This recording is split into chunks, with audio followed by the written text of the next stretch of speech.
So Robin asked the question, what we're going to start off with today is ask the question, what do you do when, and Robin, you play in quite a few different places, right? Yes. And you play on different tables in those places. So Fort Wayne has quite an active pool community. That's where Robin lives. And they play at different locations, mostly on valley tables.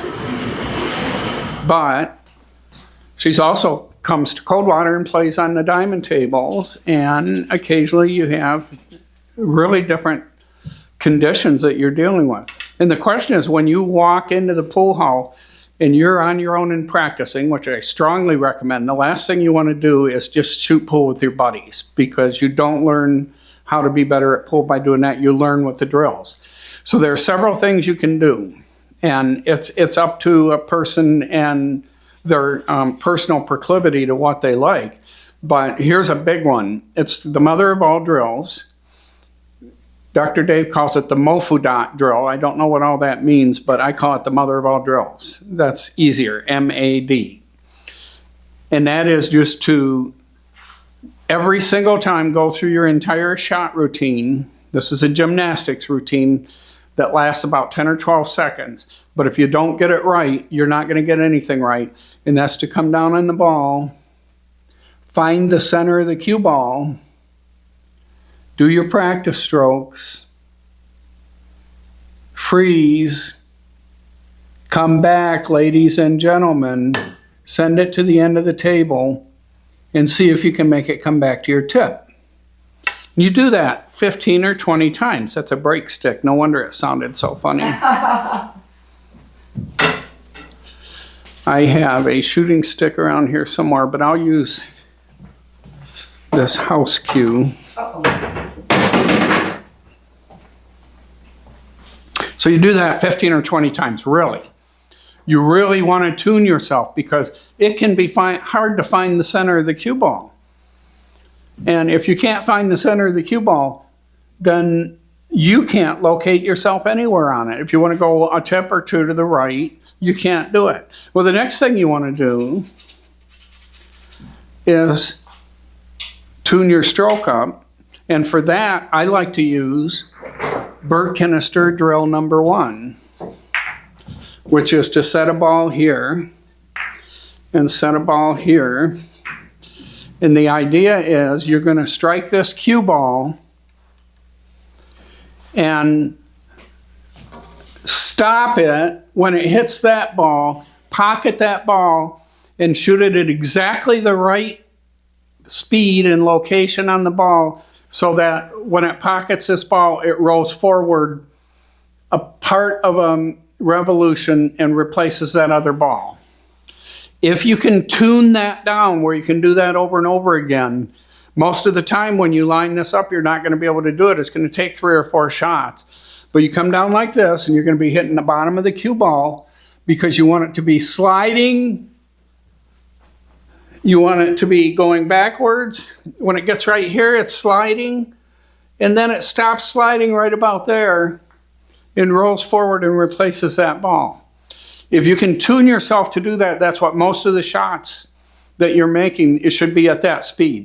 If there's no other reason to shoot at a different speed, that's your speed, according to Bert.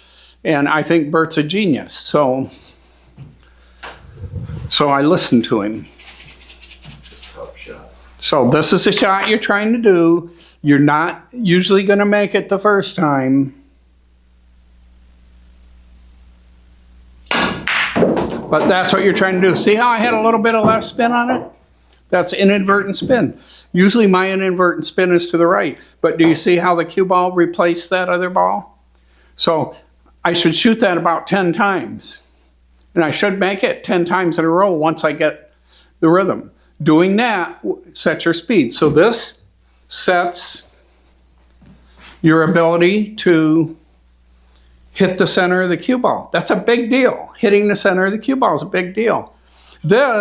That Bert Kinister drill teaches you what speed you need to shoot at on that table, because the cloth's going to be different on the table or whatever.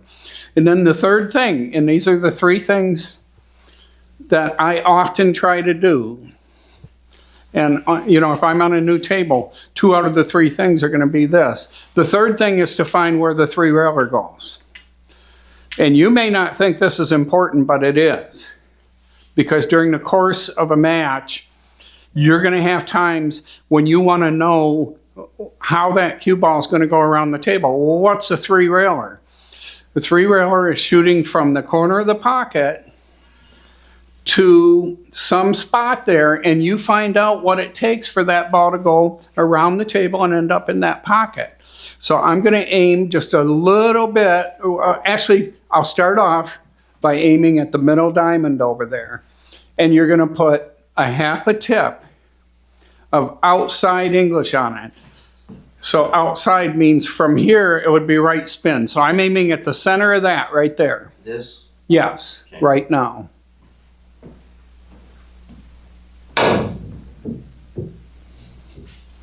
And I come pretty close to that pocket. So if I need to kick a ball with 3 rails, I can do that. But here's the coolest thing about it. I was right here. If I find a spot beyond this line on that chair, I see a wrinkle on the right side of the chair from my point of view, on the left side of the chair if you were sitting on it. See this wrinkle right here? Yes. That's the continuing line for this shot. So if that cue ball, it's actually a little bit left of that. But if I were to shoot it at that spot, it would go around again and come here. But if it's over here, the same thing's true. I'm not shooting at the diamond anymore. I'm shooting at the spot from here beyond the diamond, which is over there. If I'm here, here, anywhere over here, if I shoot at that mirror image spot on the wall, it's called the spot on the wall. So this is a big deal when you come on a new table, because like my diamond 7-footers, I have to shoot here. The diamond 9-footers, I have to shoot there. A valley table, I'm going to shoot different. On a highly humid day, I'm going to shoot to a different place than I would on a dry day.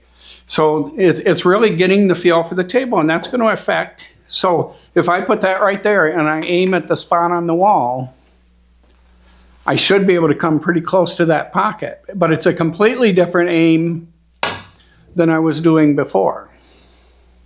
Wow, yep. Okay? The same thing is true here. So if I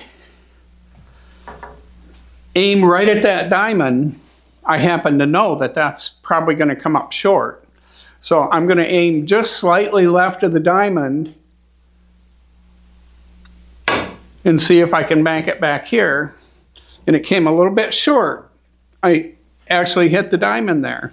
So now I'm going to do that with a little outside spin and see if I can get it any closer. I did. Okay. Now once I do that, if I look here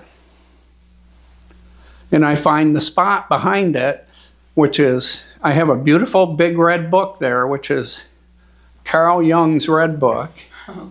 And if I aim just inside the corner of that, if I'm over here, now that's the spot that I aim at, not that diamond anymore. Okay. This is a mirror. What you're doing is creating a mirror image of the table. And so if there was another table sitting next to this one end to end, I would be aiming right at that pocket on that far end of the mirror image table.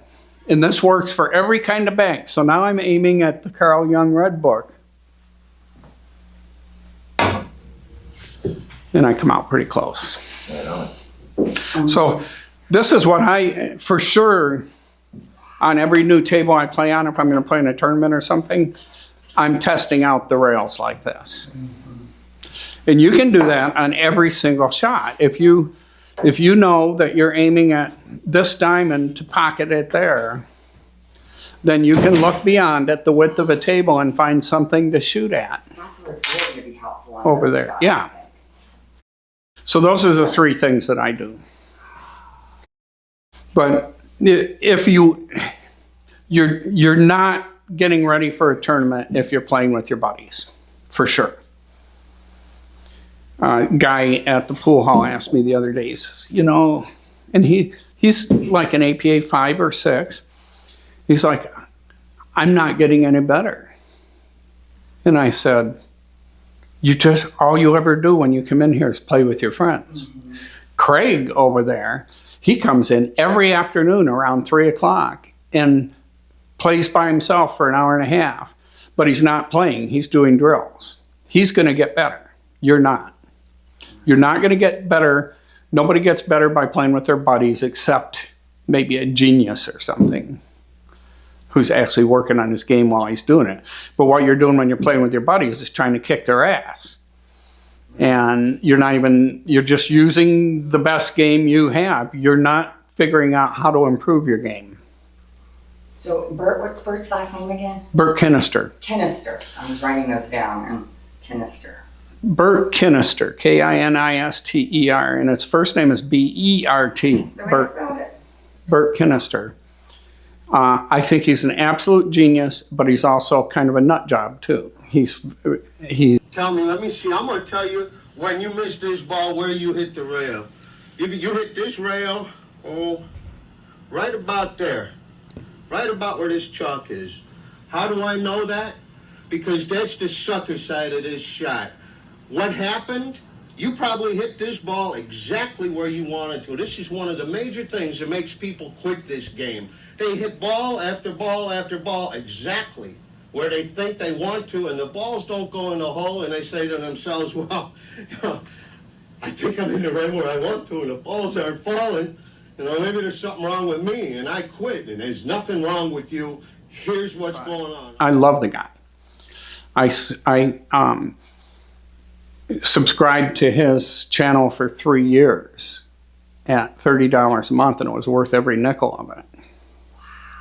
Because he's got like 120 videos, and that's the only way you can get access unless you buy the whole DVD set.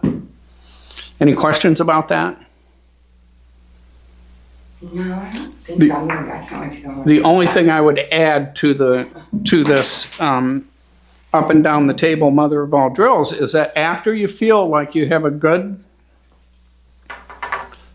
feel for where the center of the ball is and you're able to come back, then you want to shoot it hard and see how straight you can keep it going back and forth like that. Now, that's my tendency, is when I start doing this, I shoot a little bit to the right of center. So now I want to correct that. And what I want to do, I'd like to have that ball go up and down the table. And if I have ball sitting here on the second diamond and the first diamond on the end rail, I'd like to have it come in between those two. See, that was way off.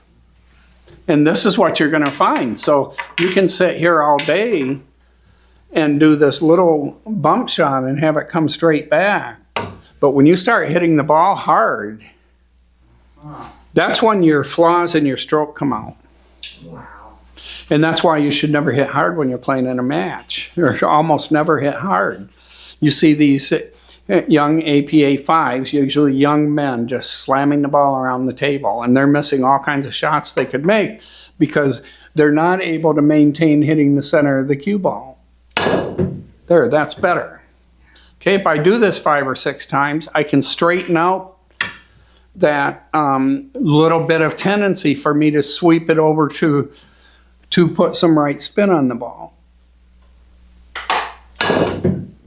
See, I'm doing it over and over again.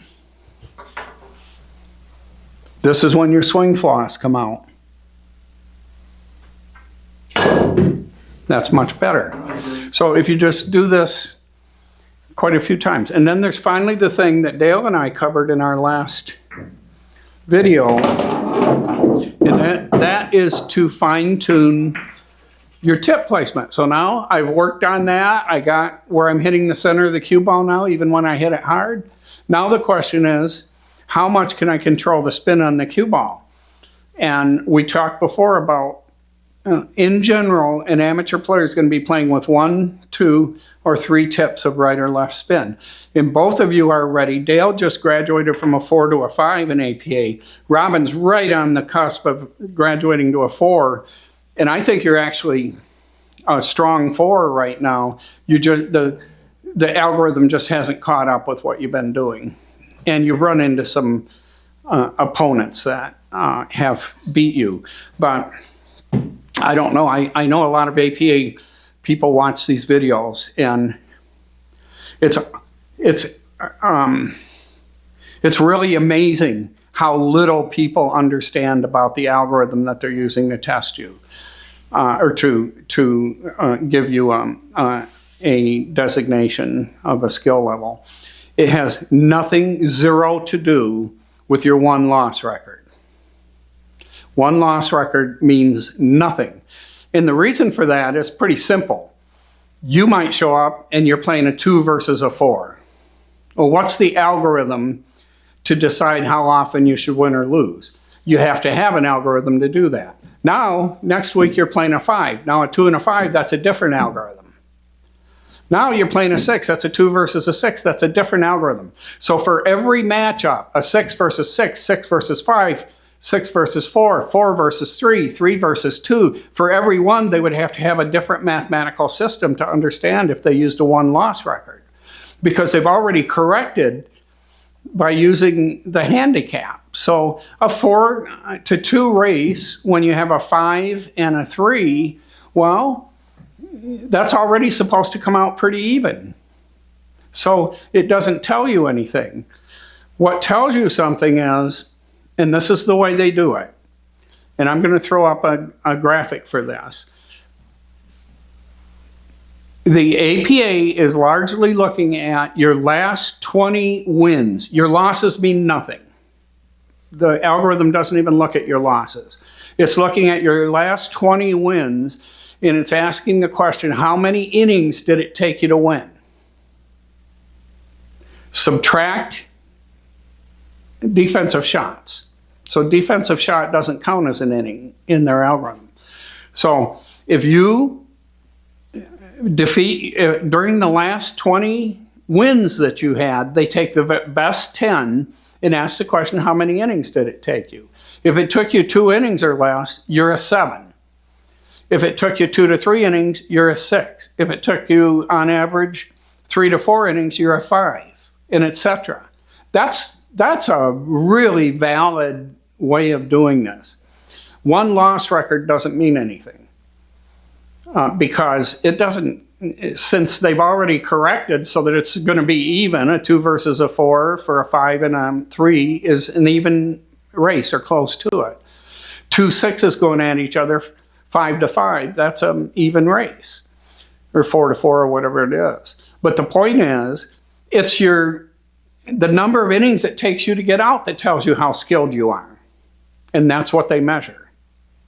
So most people think they're looking at the one-loss record, and every other day on the APA Facebook page, people are saying, well, I won 5 in a row and I haven't moved up or whatever. Well, that has nothing to do with you moving out. How many innings did it take you when you moved? And the other thing people ask about all the time is, and I think it's important to discuss this because our videos are largely watched by APA people because we're trying to move up the APA skill ladder. Understanding what you're being judged on is really important.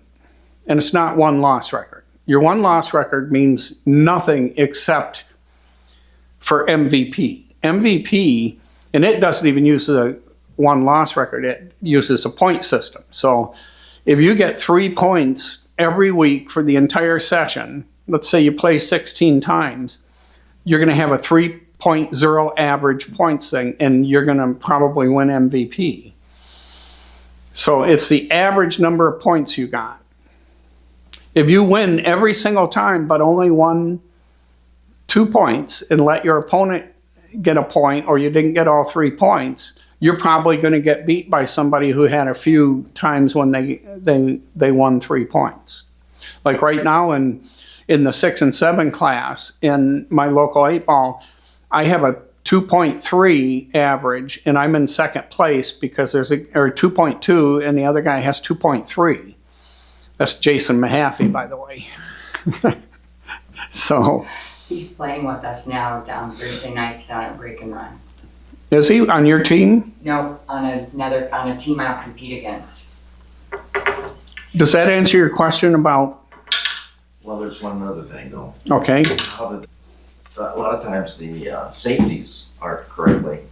They never. well, they're not, and you're not going to get a correct skill level if they're not appropriately counting the safeties. And that's what people do. Like, for example, we have one captain. I won't say her name, but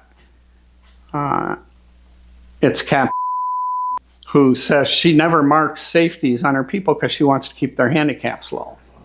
So frustrating. That's so frustrating. So, but the league operators know that, and they pay no attention to her scoring. Why would they look at her scoring? She never has a safety.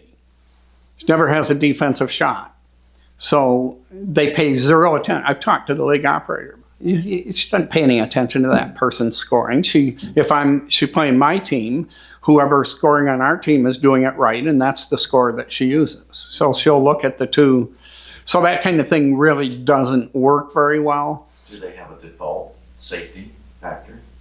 Like a number? I don't know if it has that, but there's a judgment call by the league operator that can be done. She's looking at the scoring, and she's, Captain, she never scores a safety, so I'm going to pay zero attention. I don't even use her score because I know it's invalid.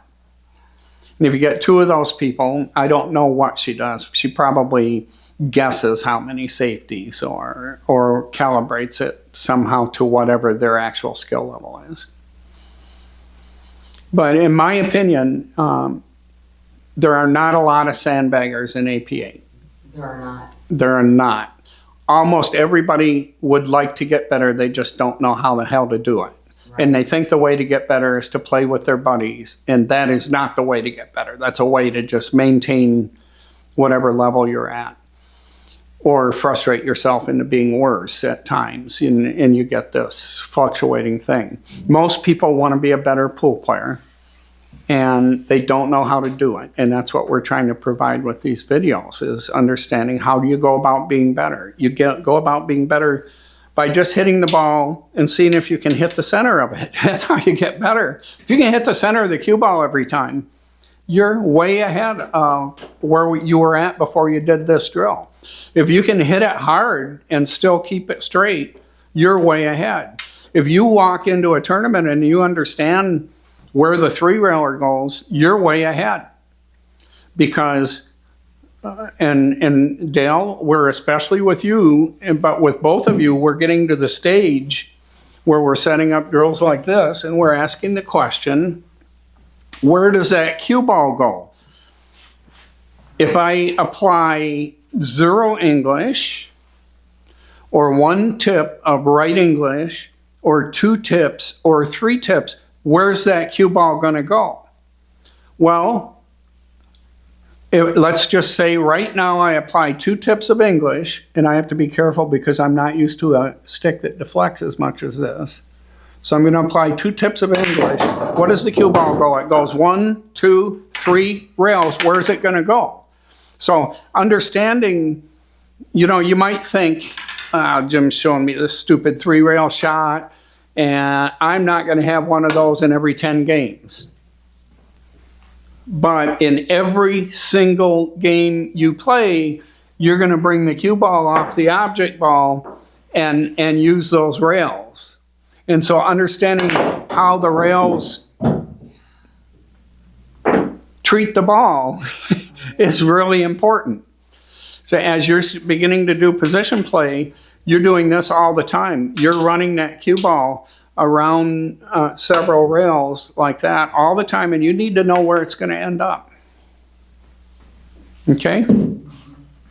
Make sense? Yes. That's why we do them understand how the cue ball is going to come out the rail. There's a lot of valley tables that you go and play that you have no idea where the cue ball can go backwards off the rail sometimes. And you hit the same spot and it'll go the other way. So, but, you know, most of the time you can figure it out. You can figure out, you can sit right here like this and go, okay, where do I have to hit that in order for that cue ball to come around there? And sometimes, like on the diamond tables, on the 7-foot diamond table, you would hit it right there. And look how far off I am. So it's different for every table.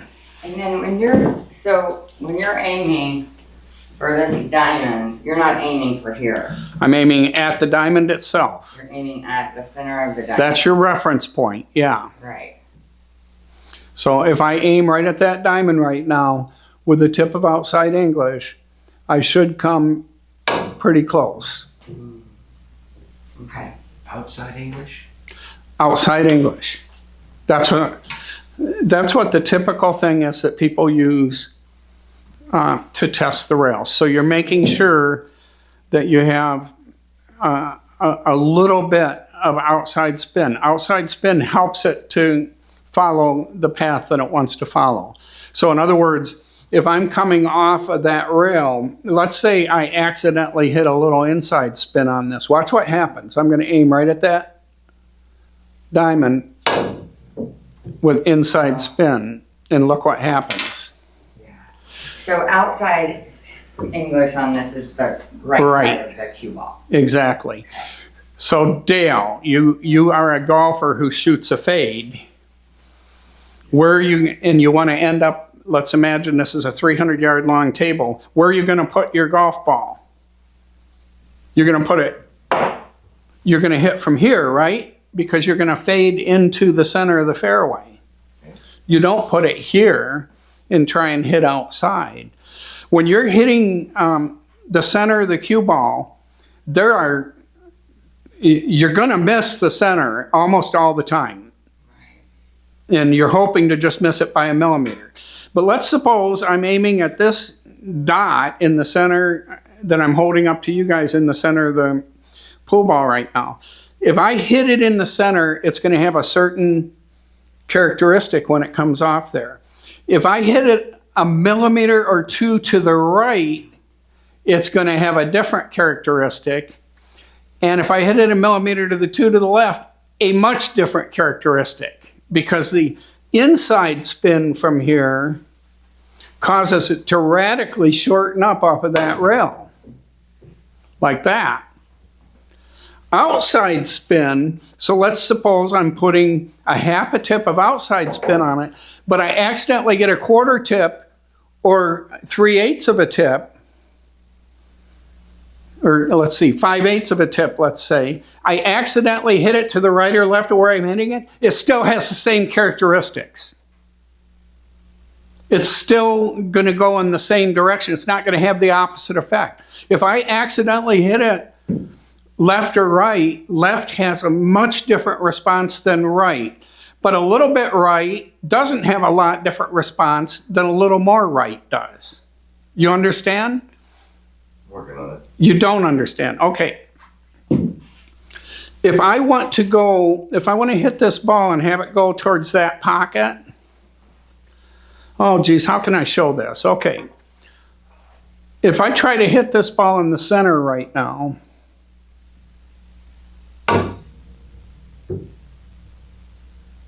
and I hit it a little bit off to the left, let's say I'm going to hit it 2 millimeters to the left now, what happens? It comes way over here. If I hit it 2 millimeters to the right, what happens? It comes over here, right? That's an opposite effect. But what if, instead of trying to hit it to the center and accidentally hitting it right or left, I try to hit it over a little bit and I accidentally hit it center or further right. Now it's always going to go in the same direction. So if I want it to go to the right a little bit and I hit it 2 millimeters to the right, it still goes to the right. If I hit it a little bit more, where does it go? It still goes to the right.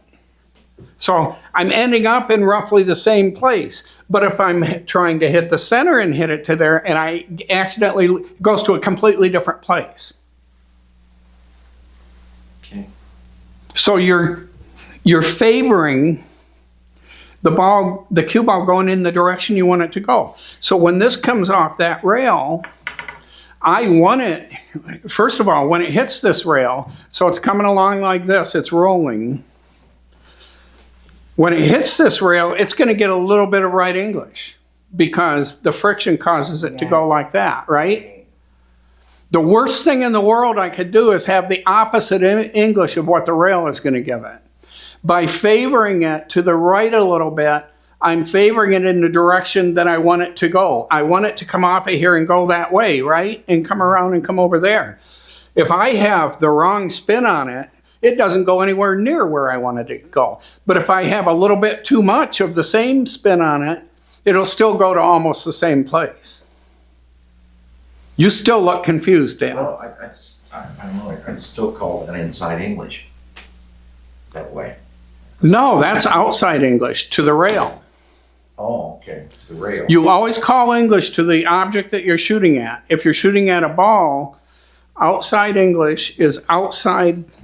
Okay. Outside the pocket, right? It's outside the line that you want to take. So if the line to the pocket's here, hitting it on the right is outside English, hitting it on the left is inside English.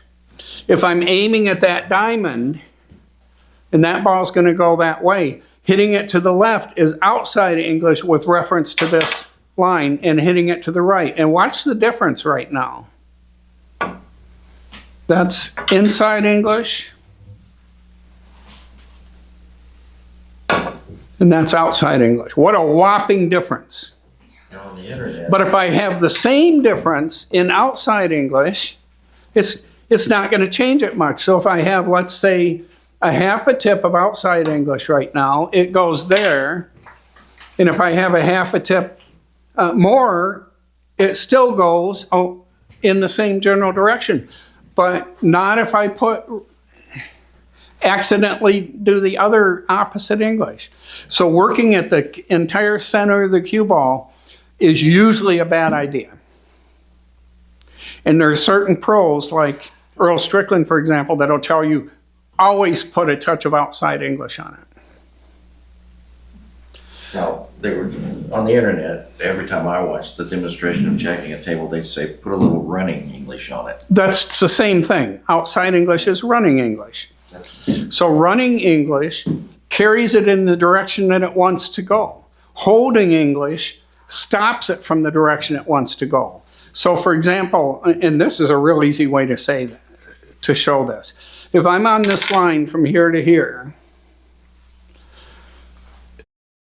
running English, so let's just say the line with center ball takes me there, right to the pocket. Running English carries it further along that line. So if I put a tip of outside English, now it carries it further, it runs it further off the rail. But if I put inside English on this, the same amount, it holds it. That's holding English, it holds it up, and running English. And these things are so incredibly important when it comes to position play, which is where we're at with you, Dale, what we've been working on. So just to recap our last two sessions, you're working on position play, and Robin, you have some alignment issues that we need to work on. And that's what I wanted to start with today. But we got started with this, and this is a great discussion because if I want to run the cue ball up the table right now, I'm going to put some running English on it. Like that. Look at how when it hits that rail, it actually propels it in that direction. But if I have the exact same shot, I can hold that ball up with some inside English, and look at the difference. So inside was left English on that. Inside is in this shot is holding English.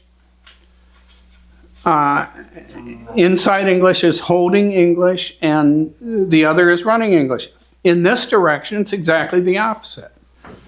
Left-hand English is now running. It's going to make that cue ball run further up the table like that. And right-hand English is inside English at this point, and that's going to hold it up so it doesn't run up the table. God, these things are so important. Look at the difference in angle from there to there. And if you want to slow the cue ball down, you look at how that cue ball is going to come off. If I want it to run all the way up the table right now, what's the 30-degree rule tell me this is going to do? 30-degree rule goes right about there, right? Okay, I want a little bit different shot. 30-degree rule right now is going to carry me forward in that direction, right?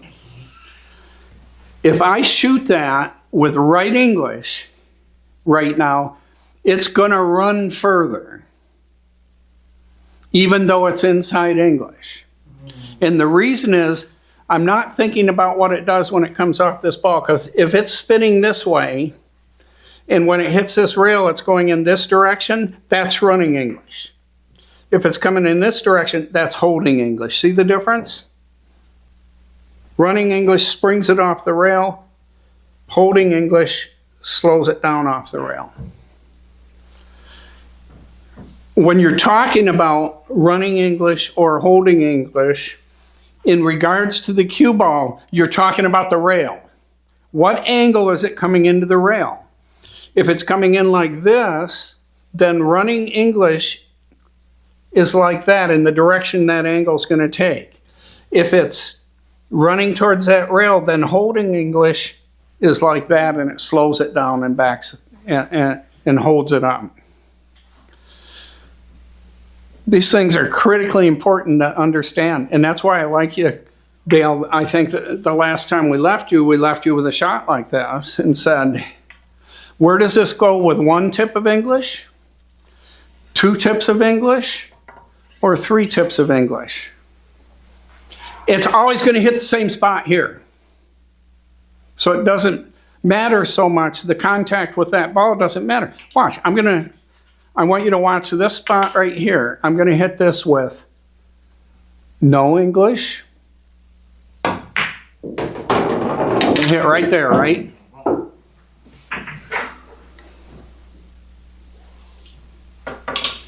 Now I hit the ball with 3 tips of English. So I'm all the way out at the edge of the ball. 3 tips of English. It hit actually short of that spot. But with 1 tip of English, it's going to come off of that. It's going to, no matter what, it's going to hit about the same spot on the rail. It's how it comes off of the rail that I'm using the English for. Now, there's a slight amount of English effect on that ball. We've talked about that before. But we didn't use donuts. So if we're spinning like this, it helps to throw that ball into the pocket. If we're spinning like this, it helps to hold it out. But guess what? It's always going to hit that same spot.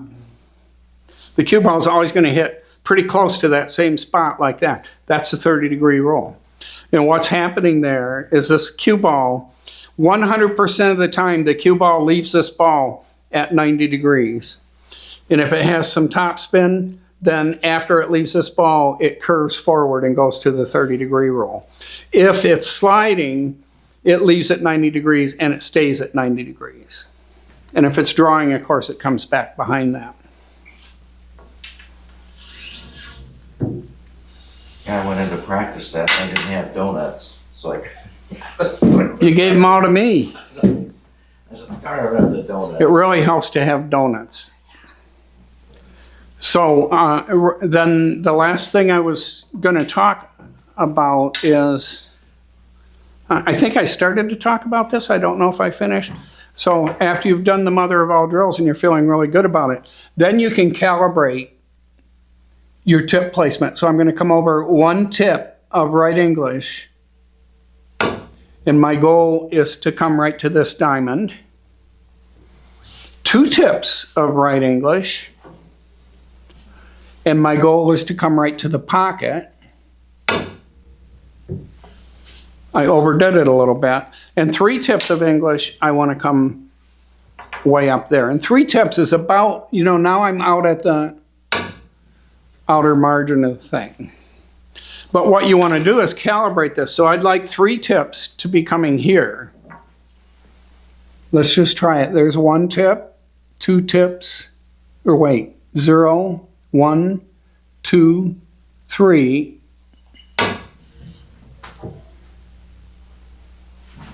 So I wanted to come here, I came there.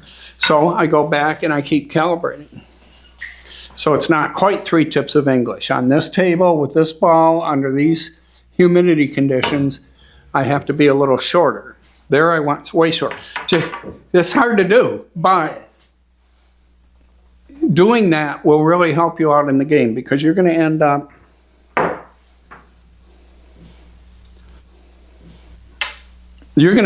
with this shot at some point where you cannot shoot at an angle to get to that 8 ball. This ball's in the way. So instead, you're going to use about a tip of English to try and get at that thing. Like that. That happens in almost every match, right? That you have to do a kick shot like that. Knowing how to do it with English is really important.